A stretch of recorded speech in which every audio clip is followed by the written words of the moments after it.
Հոկտեմբերին անց է կացվելու աննախադեպ մեծածավալ զորավարժություն, որին զինված ուժերից բացի մասնակցելու են նաև պահեստազորում ընդգրկված շարքային քաղաքացիները։ Պաշտպանության նախարարության մամուլի խոսնակ Արծրուն Հովհաննիսյանի փոխանցմամբ զորավարժությունները տևելու են մոտ մեկ շաբաթ, մասնակիցների թիվը կհասնի մի քանի հազարի։ Առայժմ կոնկրետ թվաքանակ նախարարությունը չի հրապարակում։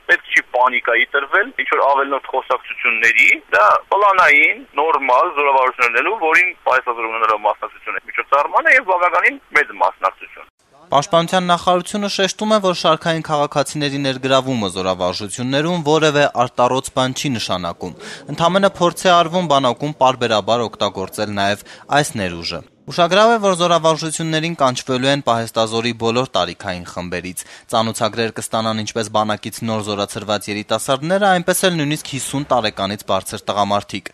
Կարող է լինել խոհարարից մինչև նշանառու կամ, չգիտեմ, տանկիստ կամ օդաչու։ Ծանոթագիրը բոլորը հերթով կստանան։